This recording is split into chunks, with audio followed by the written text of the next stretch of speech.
Saan ka po kaibigan? Pwede po magpakita ka. Yan. Yan, kaibigan Piri. Magandang hapon sa kaibigan Piri. Dito ako ulit para hihiin yung mensahe kung ano na nangyari sa kasamahan ko. Sabi niya mga tol, ay nandun pa rin daw si Mystery mga tol. Hindi makalis-alis dahil sa mahika na itim na tikbalang na isol.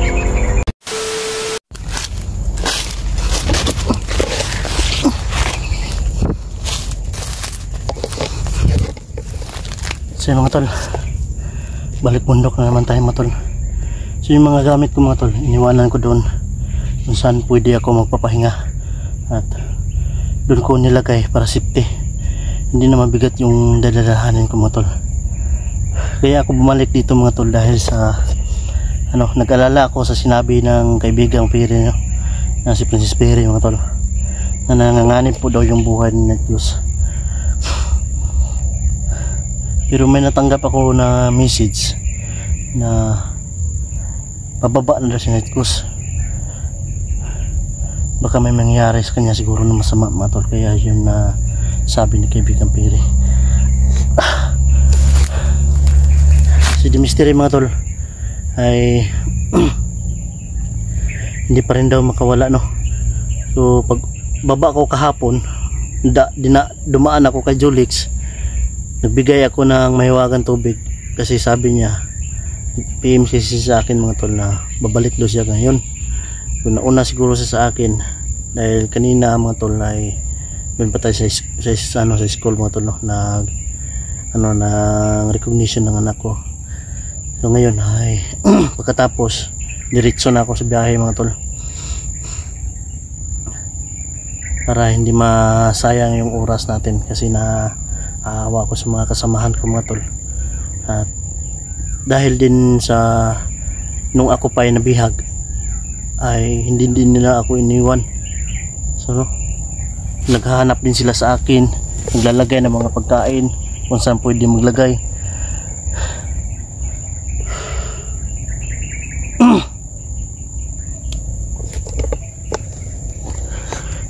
Ayan mga tol.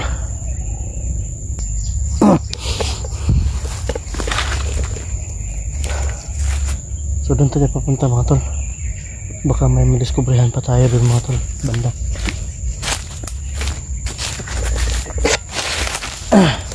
Yan ay araw ito mga tol. Sana ilagay tayo sa mabuting paglalakbay. Wala masamang nangyari sana sa atin.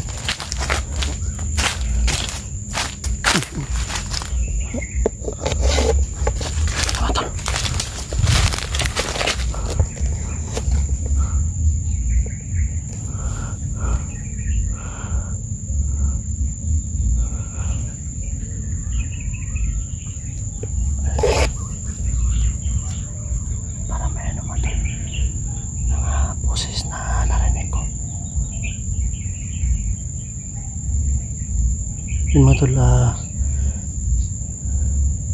parang may paparating mga tol, panganib mga tol.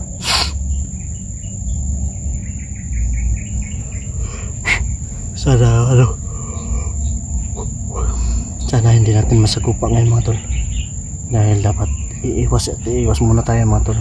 Kung may pagkakataon, silent kill yung gagamitin natin. Sige, bigyan pili mga tol. Nawala dito sa kaibigan Piri mga tol. Nawala sa kaibigan dito yung dumaan dito mga tol.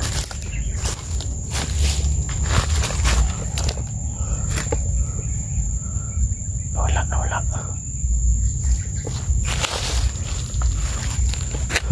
kaibigan Piri, andito ka po ba?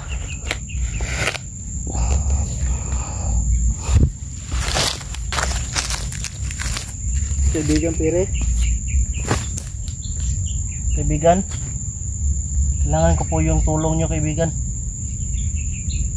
dahil po sa sinabi mo na nanganganib po yung buhay ng mga kasama ko, lalong lalo na kay The Mystery. Saan ka po kaibigan? Pwede po magpakita ka.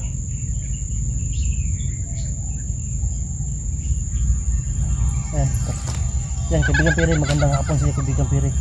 Nandito ako ulit para hingin yung mensahe kung ano na nangyari sa kasamahan ko. Opo. So mga tol, sabi niya mga tol, ay nandun pa rin daw si Mystery mga tol. Hindi makalis-alis dahil sa mahika na itim ng tikbalang na isol, alaga. Si Night Goose po, kaibigan, okay na daw si Night Goose mga tol. Mabuti na mga tol, okay na. Pababa na daw si Night Goose ng pababa. Mabuti at nakita ng kaibigan Piri natin. Na sila, nakakilos na sila ng maayos mga tol. Buka mo na, please kaibigan. Okay. Malis na naman ang kaibigan Piri mga tol.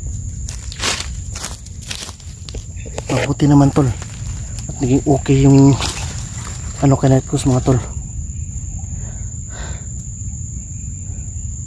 Si kaibigang Piri mga tol, naghatid na naman namin sahib sa atin.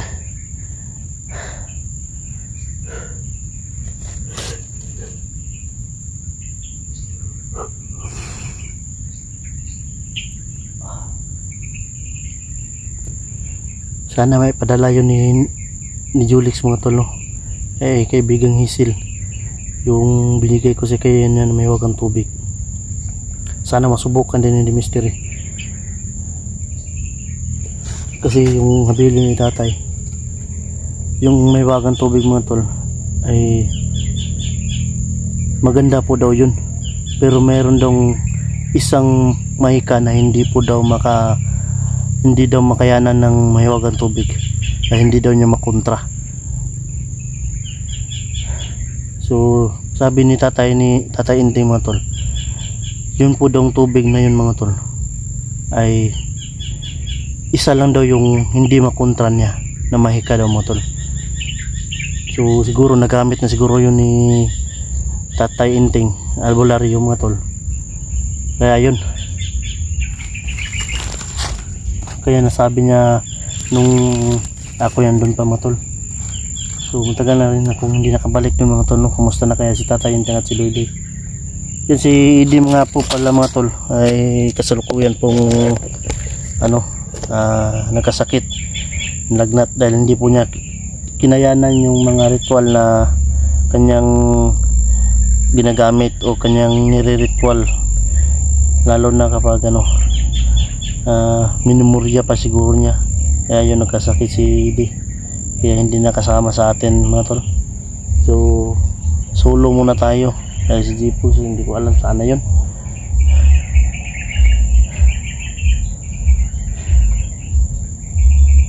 Hindi mo tol, may mga na naman mga tol, may mga usap-usap mga tol sa palibot mga tol. Mag-exit po kayo mga tol para marinig ng mga tol.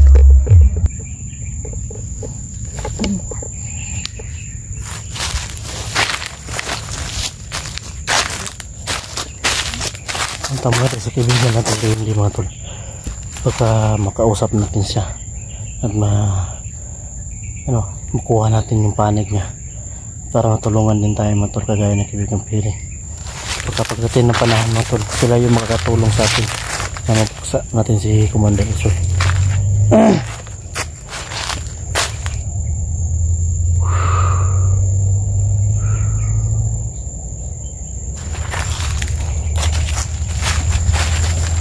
Parang sa tingin ko mga tol, naghanda rin si Commander Isol na papalakas din sila mga tol, dahil alam niya yung mga galawan namin, dahil napapanood niya siguro na hindi ko kasama si Idi dahil nagre-ritual si Idi. So, yung last video ni Idi, pinakita niya yung ginawa niya ritual. So yun yung pinakita niya na bago siya nagkasakit mga tol. So sinabihan ko siya, wag mo na lang i-video na magre-ritual ka para hindi makita ni Commander Isol na ikay nagpapalakas. Sige, ayan mga tol, kaya siguro hindi natin nakikita si Commander Isol dito.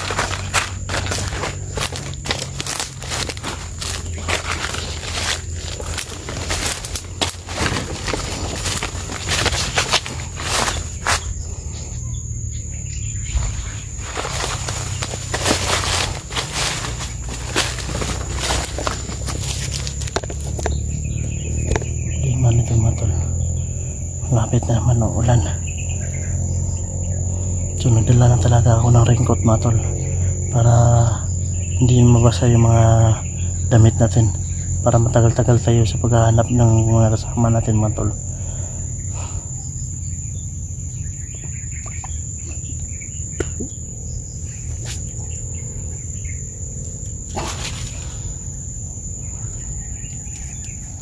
Ito mga tol, nakakain po daw ito mga tol, yung sabi nila mga tol. Pero nakikita ko rin talaga na nakakain ito mga tol. Maganda daw ito sa larin mga tol. Ang bango siya ba?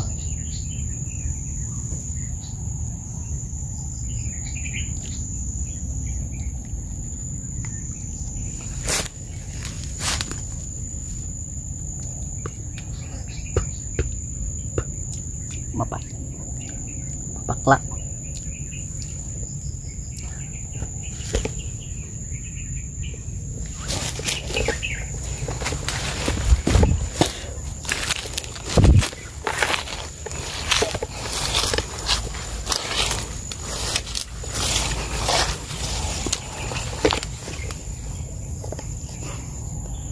Kailangan ay palalos-talos mga tol. Kailangan yung galaw natin ay nakabilang, at lalong-lalo na lagi tayong magmamasid, dahil di basta-basta yun talaga yung mabihag ka mga tol. Sobrang hirap talaga mga tol, mabihag ka mga tol. Naranasan ko yan mga tol, yung na ako nabihag pa noon. Ilang beses din ako nabihag at pinahirapan.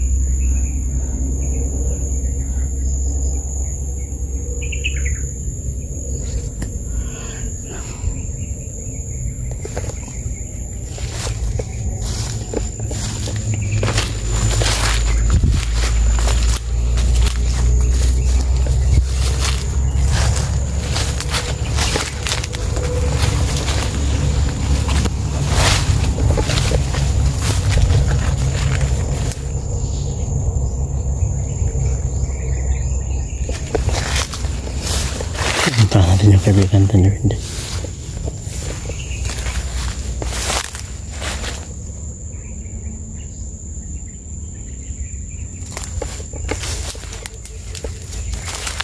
Nakita ko dito yung motor.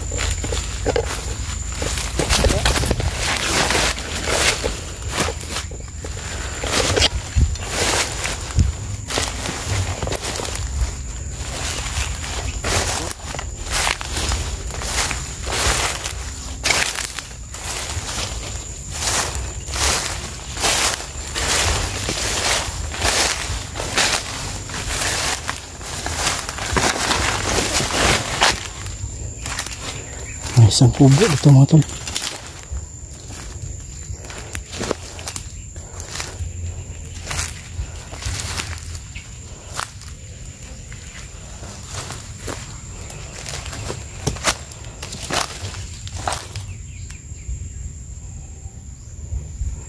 Kaninong kubo daw? May mga panggatong pa mga tol. May mga panggatong pa nakalagay mga tol. Pero walang tao mga tol.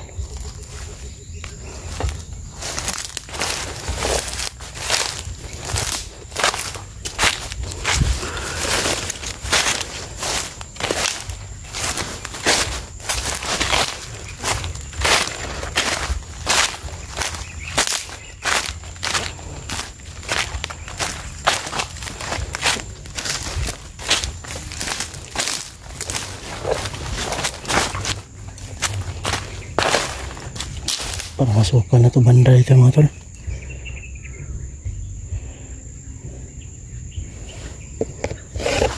Ayan ko yung mga tol.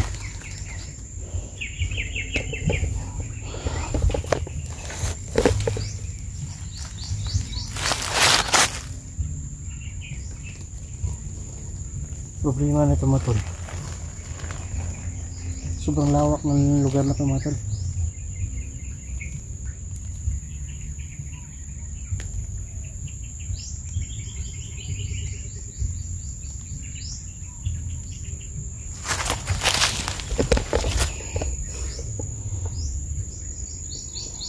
Parang bago lang yung kubo-kubo yan mga tol. Kaya sinalam ko kanina yan.